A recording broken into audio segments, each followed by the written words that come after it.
Coucou les petits chats, on est parti pour une nouvelle guidance générale intemporelle. Si vous voulez une guidance personnalisée, vos mails est en dessous de la description.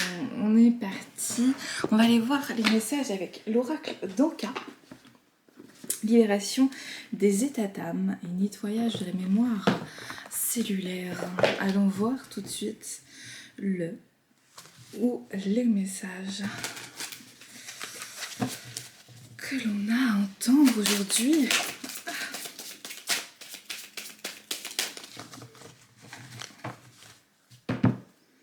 Alors, on a douche énergétique. Douche énergétique et on a fuite des problèmes et colère. Ok. Fuite des problèmes et colère. Avec la douche énergétique, on va continuer pour compléter ce message avec le tarot de la nuit. Ok.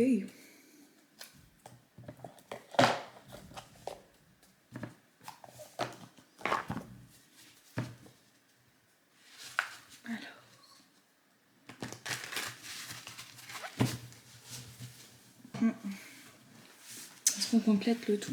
On va compléter d'abord fuite des problèmes. Hop. Alors ça et ça. Ça, il y en a trop. Et celle-là. Ok, pour celle-ci, on est parti. Alors, on a...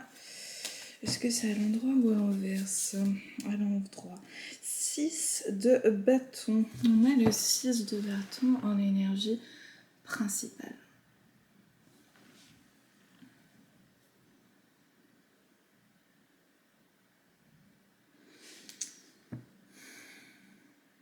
Est-ce qu'il y a une recherche en fait d'identité, de savoir véritablement qui l'on est, ce que l'on veut, une recherche de quelle place on a envie de prendre? En fait, des questions assez existentielles. Donc, il y a des questions existentielles qui sont posées et on a le 9 d'épée à l'envers et nous avons le 2 d'épée à l'envers, l'as d'épée à l'envers et la reine d'épée à l'envers. Ok, donc dans fuite des problèmes.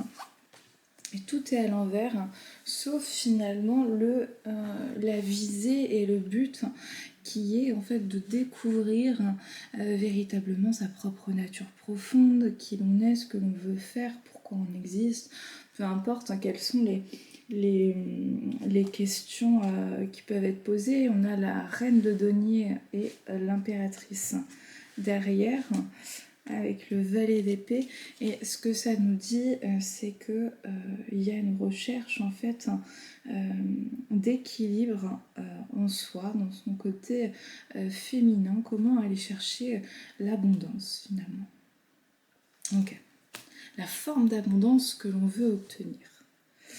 Et pour ça, c'est comme si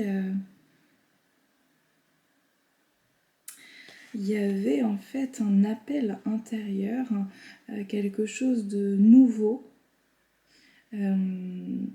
Et c'est que des épées. Là, c'est que des épées. Donc, en fait, c'est comme si au niveau du mental, de l'intellect, il y avait quelque chose qui était un petit peu bloqué à l'heure actuelle, certainement relié à des peurs.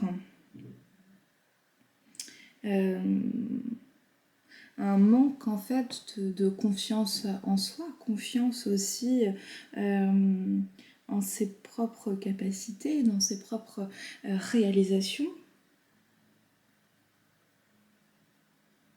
Et c'est comme si il y avait plutôt des moyens de compensation qui étaient mis en œuvre plutôt que de toucher véritablement à ce qui fait souffrir à l'intérieur.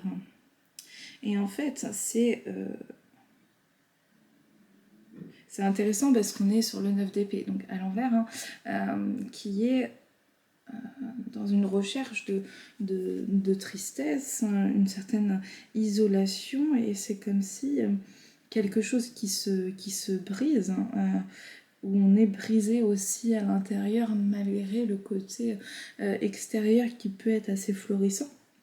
À l'intérieur, il y a une sorte de cataclysme et qui n'a pas envie d'être vu, qui n'a pas envie d'être mis le doigt dessus. C'est comme si justement il y avait on coupait l'information, on ne va pas chercher justement des choses nouvelles, on va plutôt rester dans quelque chose de connu, quelque chose que l'on maîtrise, plutôt que vers une certaine forme de nouveauté, plutôt que de prendre le risque en fait de se découvrir. Donc fuite des problèmes, là c'est véritablement une fuite de soi-même, intellectuellement, de se mentir à soi-même, d'être dans un profond déni, malgré une recherche en fait véritable de savoir qui l'on est, ce que l'on veut faire, et d'être dans cette recherche de comment trouver ma juste place, comment être heureux, voilà, tout simplement, comment être épanoui, libre et heureux. Et bien pour ça c'est comme s'il y avait soit un sacrifice à faire, il y a quelque chose à aller chercher à l'intérieur, et ce quelque chose finalement n'est pas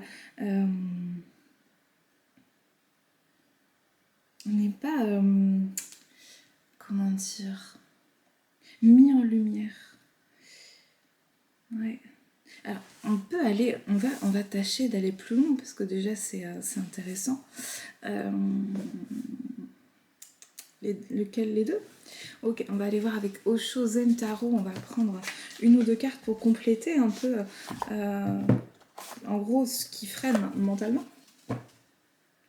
Qu'est-ce qui freine un petit peu peut-être une conscientisation,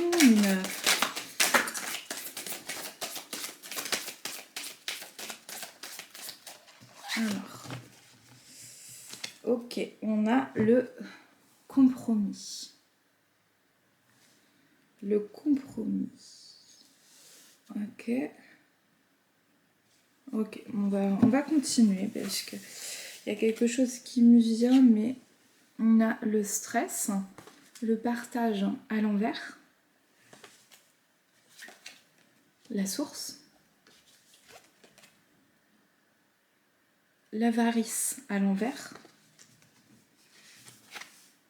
l'aventure et le silence à l'envers, avec le compromis. Alors, ok, on va décrypter un petit peu tout ça, c'est intéressant. L'avarice, hop, l'aventure, le silence. Alors, nous avons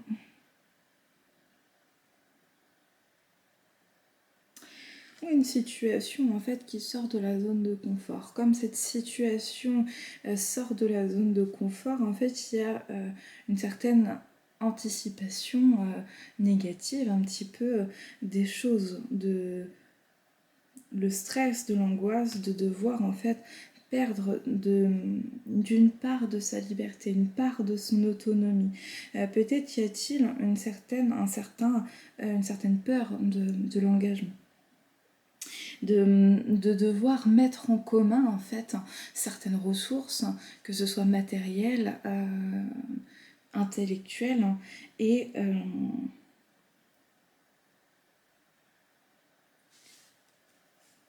la source en fait de ce stress ou de cette peur en fait de pouvoir se mettre à nu, rentrer dans une certaine forme de collaboration, et eh bien c'est le fait d'avoir peur d'être abusé par l'autre, que l'autre abuse de sa gentillesse, Et donc c'est comme si on retenait un petit peu tout ce qu'on avait, les informations, les biens, les compliments, l'affection, l'amour. Euh,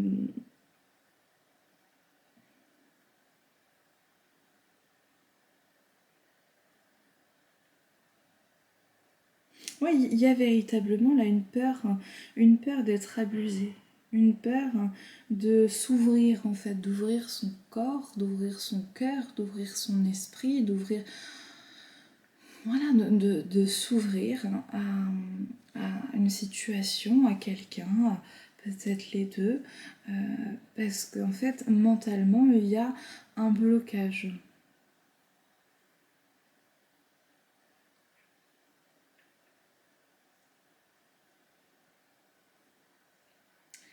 Et on a du mal en fait à faire un pas vers l'autre. On a du mal à envisager la possibilité de je fais un pas en avant, le projet ou l'autre personne fait un pas en avant et qu'il y a quelque chose qui peut nous rapprocher. C'est comme si c'était perçu dans une certaine forme de douleur, de lourdeur. Et en fait, il y a...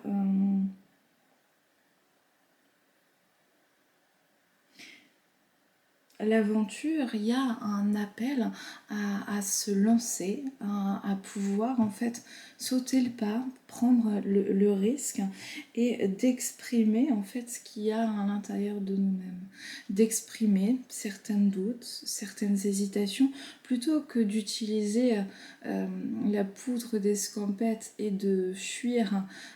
Peut-être que ça touche aussi à une peur du rejet. J'ai peur que l'autre personne me rejette, qu'elle ne m'accepte pas comme je suis, ou que dans cette entreprise je sois pris pour le bouc émissaire, ou que ce projet soit un échec. Voilà, faut bien contextualiser un petit peu. Et en fait, ça touche à ma blessure de rejet, donc je mets le masque de fuyant et je prends voilà, déjà ma petite valise pour partir. Par peur en fait de souffrir, par peur de reproduire quelque chose qui a pu me détruire, qui a pu me faire énormément de mal. Et comme il y a cette peur de recommencer, eh bien il y a une forme finalement d'auto-sabotage, il y a une forme de fuis-moi je te suis, fuis-moi je te suis, de faire en fait un certain contournement de situations, de pouvoir en fait dire certains mots blessants que l'on ne pense pas. Voilà, peu importe hein, par quel moyen on peut saboter la situation, ou juste une prise de distance, de la froideur. Voilà.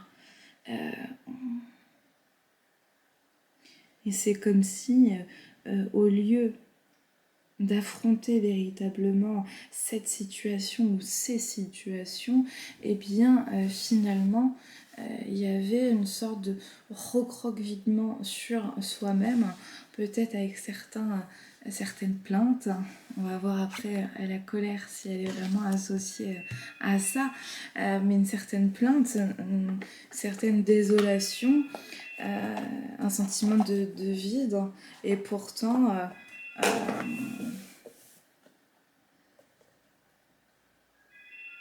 la réponse est en soi en fait, c'est comment toucher ça du doigt, cette fuite, hein, de voir un petit peu d'où elle vient, puis commencer à prendre une certaine distance avec certains comportements, certaines pensées qui ne nous appartiennent pas en propre, mais qui appartiennent véritablement à une blessure, à une forme de conditionnement intérieur qui nous fait croire que nous pouvons nous faire rester, que voilà, toutes ces questions-là. On va voir l'oracle des météores, voilà, pour compléter et terminer sur ce message de fuite des problèmes. Hop. Réponse déjà en soi. Voilà, c'est un petit peu ce que je pouvais dire aussi juste avant finalement. Euh, toutes les cartes du tarot parlent véritablement en fait du mental. Donc c'est qu'il y a peut-être une trop forte écoute du mental, de l'ego, des peurs qui tourbillonnent comme ça et qui a besoin d'écouter un peu plus son intuition, son cœur pour trouver la réponse en fait qui vibre véritablement pour nous. Même s'il n'y a pas de caractère logique. On a retombée positive, le chakra du cœur à l'envers et moi en cours à l'envers.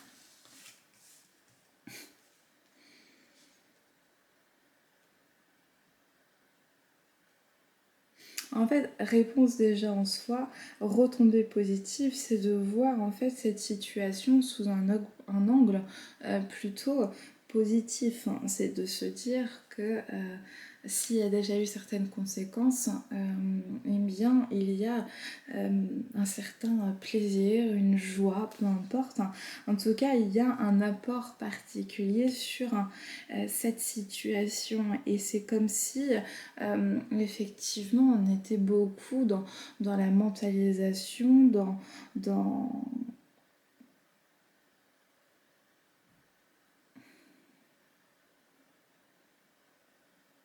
l'anticipation négative, une certaine forme d'égoïsme aussi, un repli sur soi et qui avait en fait l'énergie du cœur qui était complètement clérosée, qui était fermée totalement en fait à une forme d'ouverture. Hein. Et là, on parle du moi en cours à l'envers, donc ça veut dire que c'est une entreprise qui peut prendre du temps. En fait, de passer d'une forme d'analyse, de pragmatisme et de mentalisation excessive à j'écoute les informations de mon corps, j'écoute les informations de mon cœur, j'écoute les informations de mon intuition, de comment je me sens, de mes émotions, de mes ressentis. En fait, c'est comment passer d'une énergie très yang, très dans le mental, dans l'action, dans je fais, à finalement quelque chose de plus adouci, quelque chose de plus de plus conciliant en fait avec soi-même et avec les autres, à apporter en fait une dose de douceur. C'est comme si il y avait eu une certaine privation, une privation peut-être d'affection, une privation de manifestation d'amour, d'encouragement, de mots gentils, de mots doux et qui avait eu en fait quelque chose, un endurcissement où tout était focalisé sur la rationalité. Je ne crois que ce que je vois. J'aime ce qui est palpable, ce que l'on peut toucher. Et c'est comme si en fait tout ce qui était de l'impalpable, du cœur, de la passion, de l'envie, de la magie aussi que peut nous offrir notre vie était un petit peu mis en second plan puisque l'image va importer la position sociale. Voilà, en tout cas, beaucoup de focalisation finalement sur des choses extérieures à nous-mêmes, à nos propres besoins, et il y a comme une sorte de conditionnement qui amène en fait à ne plus être connecté véritablement à son corps, à son cœur, à qui l'on est, à son propre système. Et il y a actuellement une forme de recherche. Et dans cette recherche, on va faire la transition. Hop, dans cette recherche, donc il y a de la colère. Donc, la petite phrase de transition où il y a une fuite des problèmes. Pourquoi une fuite? Parce que c'est très douloureux. Voilà, donc anticipation négative, on reproduit quelque chose, un autoconditionnement, on a l'impression que l'on est comme ça, et finalement, puis on a pris l'habitude de fonctionner un petit peu avec cette blessure du rejet, d'avoir mal et de ne pas trouver véritablement sa place et de ne pas être 100% à l'aise avec les autres. Et en fait, de pouvoir mettre le doigt sur certains de nos comportements, certains de nos conditionnements aussi que nous avons reçus de par la famille, de par la société, etc. Eh bien, il y a cette forme de colère. Et on va aller voir ça tout de suite. Il n'y a plus de batterie, donc je vais changer de batterie avant de passer à la colère. Tout de suite. Allez, on passe directement à la colère. Voyons voir ce qui met en colère. J'ai l'oracle du cri des âmes qui a envie de vous faire entendre son cri. Et j'ai crié, Aline, pour qu'elle revienne. Et j'ai pleuré au café, trop de peine. Je me suis assise près de son âme, mais la belle dame s'était enfuie. Je n'ai gardé son doux visage comme une épave sur le sable mouillé. Alors, on va toucher à deux blessures principales, l'injustice et la dépendance qui est reliée à la blessure d'abandon. Abandon, injustice. Alors, l'abandon est relié avec le parent du sexe opposé, l'injustice avec le même sexe que soi. La blessure d'abandon, tout ce qui va être dépendance, là on ne parle pas spécifiquement d'une dépendance affective, on parle d'une dépendance qui peut être affective, une dépendance aussi à certains produits, à certains comportements, à certains rituels, à certaines substances particulières, à certains tocs que l'on peut avoir, etc. Quelque chose que l'on a du mal, ou plusieurs choses qui tournent, que l'on a du mal à se départir. Donc cette colère, elle est là parce que dans cette forme de dépendance, il y a une forme de non-liberté. Et il y a quelque chose d'injuste. Pourquoi? Parce que finalement, c'est comme si, de par le conditionnement qui a été vécu dans l'enfance, la carence affective, un sentiment de vide intérieur, et bien finalement, pour pouvoir se sentir mieux, il y a une recherche à l'extérieur de soi de calmer un peu ces eaux intérieures qui sont en pleine ébullition.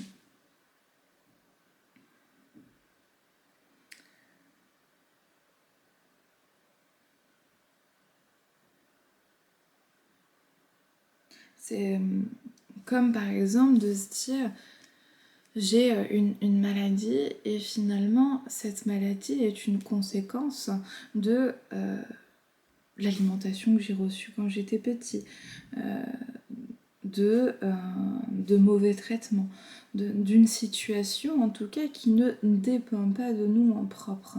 Et là, c'est comme si en fait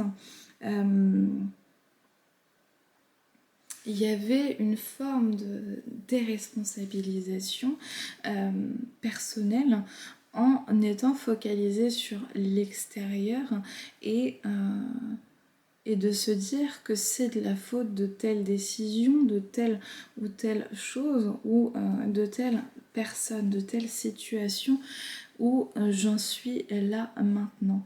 Donc en fait, c'est véritablement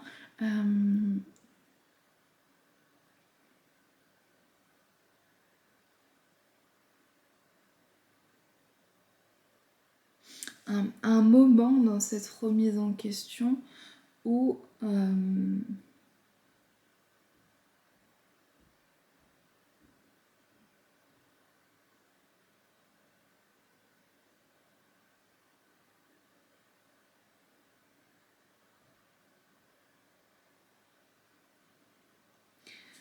où il y a ce côté plaintif, ce côté un peu pleurnichard.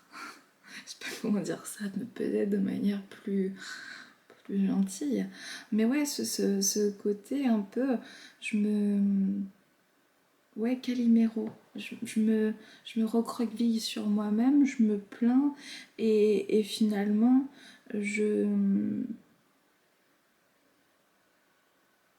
j'accuse un tel ou un tel pour mes propres problèmes personnels sans prendre la part de responsabilité qui m'appartient. C'est Halloween, ça sonne.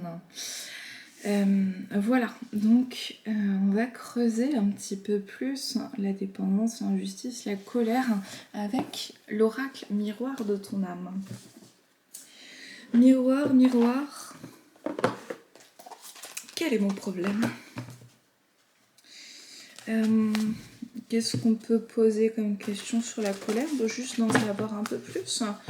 Peut-être les conséquences de cette colère, comment peut-être apaiser cette colère, on va voir. Hein ? J'étais plus sur les conséquences. Peut-être, moi, voilà, l'apport. Qu'est-ce que cette colère nous apporte ?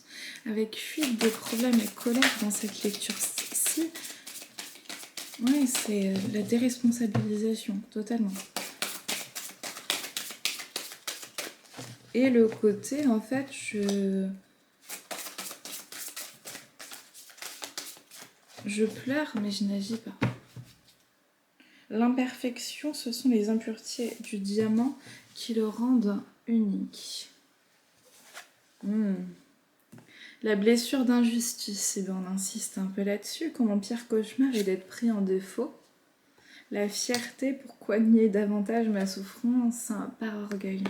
Intéressant tout ça.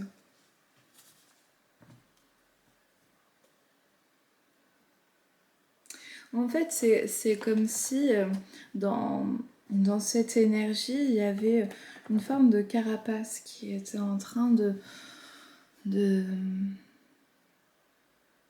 se mettre en place, un bouclier où on renforce en fait son côté dépendant.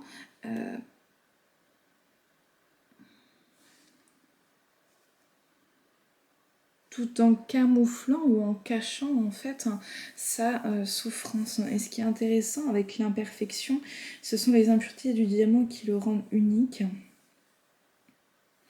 C'est de se dire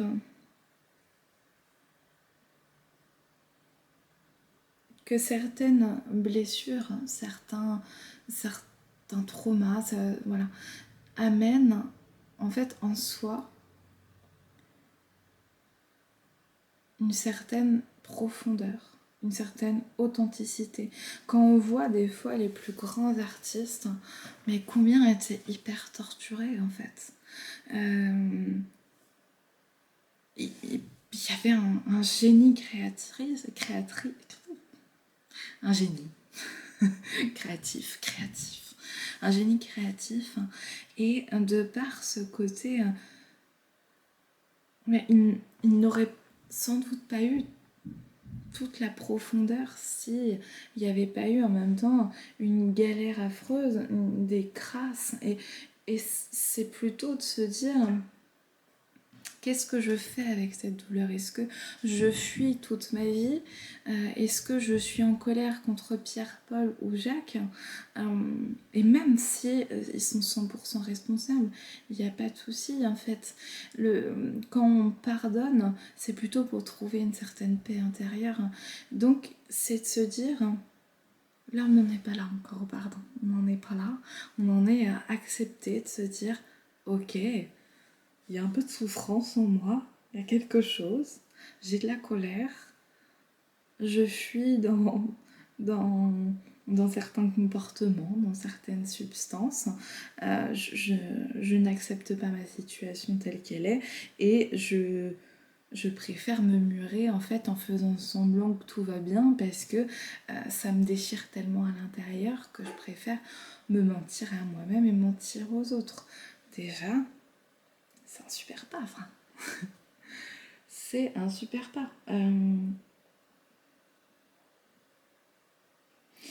Et en fait, c'est au fur et à mesure d'accepter, en fait, de se dire que de toute façon, les choses sont telles qu'elles sont maintenant.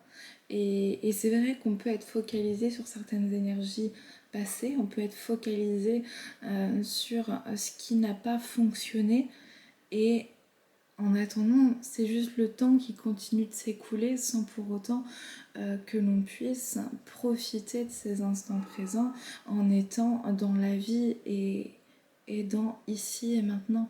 Donc, c'est comment balayer, comment faire le ménage un petit peu, mais en continuant de se mettre en action et d'oser en fait s'affranchir de l'image que l'on a voulu que l'on soit, de l'image que l'on a envie de paraître. En fait, Thomas Anderson, cessez d'être gentil, soyez vrai. Mais c'est un peu cette idée-là, en fait. C'est pas cesser d'être gentil, parce que je vois pas spécialement gentillesse là-dedans. Mais c'est pas cesser d'être gentil, mais ouais, cesser de porter des masques et soyons vrais, en fait.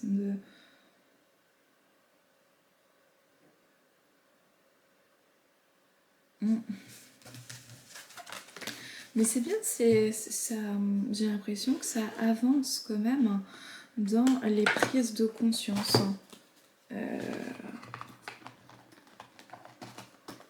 Ça avance dans le sens où c'est comme si il y avait un passage de avant, je ne mettais même pas le doigt sur je souffre, mais je focalisais en fait sur c'est de la faute d'un tel, je pointe du doigt machin et machin. Et là, en fait, c'est de se dire, ok, je vais peut-être pas l'avouer à 36 personnes, je vais peut-être même pas le dire, mais en tout cas à moi-même. Ouais, il y a certains points et je peux commencer à réfléchir de certaines façons. Et c'est ce qui crée aussi une certaine forme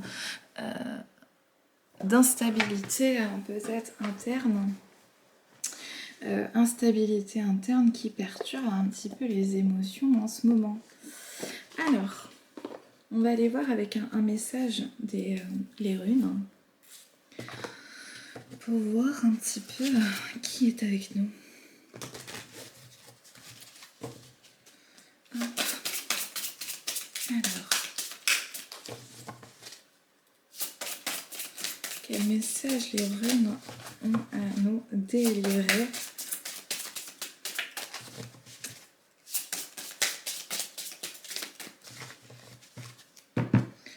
Alors, Dagaz, je laisse regarder l'image.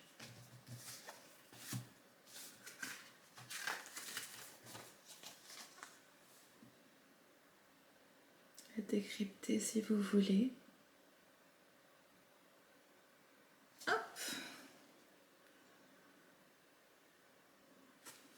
La 24.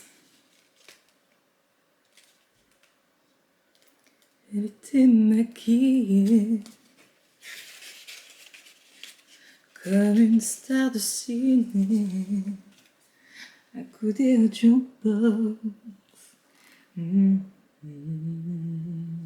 Alors, Dagaz. Lumière de midi, joie. Dagaz est associé à la lumière de la mi-journée lorsque les rayons du soleil sont dans toute leur splendeur. C'est un moment de joie et de bonheur. Tomber amoureux, trouver la prospérité, la lumière et la sagesse. Tout est illuminé. La vérité emplit nos vies de félicité. Nos rêves se réalisent enfin. C'est le moment de les célébrer et de faire la fête avec ceux que l'on aime. Tout est harmonieux dans la danse de la vie. Il n'y a aucune trace d'agressivité dans notre comportement. À méditer. Quelle relation avez-vous avec votre corps? Comment exprimez-vous la joie? Vous autorisez-vous à être heureux? Dagaz offre bonheur et enthousiasme. Elle nous aide à surmonter les obstacles et les sentiments de culpabilité. Elle nous fait sentir légers et beaux, prêts à saisir les opportunités offertes par la vie. Première fois que je tombe sur cette carte, hein. C'est intéressant parce qu'on voyait avec Fuite des problèmes, en fait, une invitation à partir à l'aventure et à communiquer. Et là, en fait, dans ce message de fin, c'est un petit peu la même chose. C'est de se dire qu'est-ce qui peut m'apporter de la joie et comment accepter cet enthousiasme, cette joie dans ma vie et oser, en fait, être dans une forme de légèreté. Je me rappelle, c'est ma mère qui m'avait rappelé ça. J'étais, pendant mes études de droit, je lui ai raconté une phrase qui était « on n'est pas là pour rigoler ». Elle avait fait les yeux, elle me fait « mais t'as aussi le droit de rigoler ». Et moi je faisais pendant mes études du 7 jours sur 7. Je travaillais à côté pour les financer, plus je travaillais en permanence, je pensais droit, je dormais droit et j'étais véritablement dans ma bulle pour réussir. Je peux vous dire que j'étais pas connectée du tout à mes ressentis, à ce que j'aimais véritablement, et j'ai eu en fait une personne qui m'a parlé de son ennui au travail et j'ai eu un déclic. Je l'ai même plus écouté, cette personne. J'ai eu un déclic. Je me suis dit, en fait, parce qu'après j'avais continué en doctorat, je me suis dit, ça fait 5, 6, 7 ans.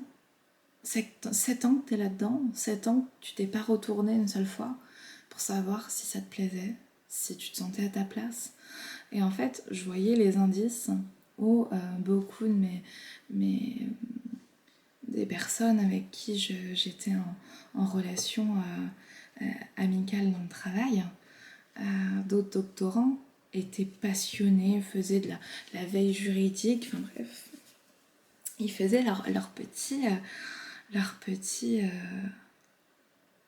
bonhomme de chemin, et ils étaient très impliqués. Et moi, j'avais eu l'habitude d'être très impliquée aussi dans mon travail, dans ce que je faisais, d'être passionnée. Et quand cette personne-là m'avait dit voilà, je m'ennuie, ben, ça m'a mis plusieurs mois après pour me dire j'arrête et je m'en vais, je fais autre chose, je pars à l'aventure. J'ai pas pris j'ai pris le chemin qui me semblait bien sur le coup, j'ai fait des super rencontres, voilà, ça a été cool. Et ensuite, on peut se retourner quand on a du recul et pouvoir regretter certaines choses, regretter de comment ça s'est fait, de certaines décisions, etc. Et c'est humain. Et c'est apprendre à refermer, voilà, ces années, ces expériences pour en fait continuer d'avoir foi et être heureux de pouvoir recréer de nouveau quelque chose, de nouveau retenter quelque chose, ouais, de continuer d'avancer en fait. Parce que sinon j'aurais pu en fait rester, j'étais payée encore pendant 1 an et demi moi pendant mon doctorat, j'aurais pu me dire bon je reste 1 an et demi à la cool, mais en fait je me voyais pas faire ça parce qu'1 an et demi comme ça où on n'a pas de projet, où on... sinon j'aurais voyagé ou j'aurais fait autre chose, mais c'est ça en fait, mais le voyage est déjà un autre projet et c'est de se dire oui, voilà, qu'est-ce qui peut animer à l'instant présent, qui donne envie. C'est vrai qu'avec du recul, on peut se dire, bon, j'ai fait des erreurs, j'ai régressé ou des choses comme ça, mais en fait, c'est des expériences et on a régressé d'un point de vue, en fait, de quoi? De l'image, du regard des autres, de son propre regard avec soi-même, parce qu'on a des doutes après sur ce qu'on a à faire. C'est pas évident de faire des choix et de sortir de sa zone de confort, hein. Néanmoins, c'est ce qui permet d'apprendre à nous connaître d'autres personnes, sortir de sa zone de confort, sortir de ses sentiers battus en fait. Et ça, finalement, ça a pas de prix parce que ça amène de la joie, ça amène de la vie, de l'enthousiasme et c'est bon quoi. Donc là, en petit conseil de fin, nous avons la douche énergétique. Douche énergétique, de se dire connexion à la nature, prendre un bain, se détendre, faire un soin énergétique, communiquer avec la nature, des personnes qui vibrent haut énergétiquement.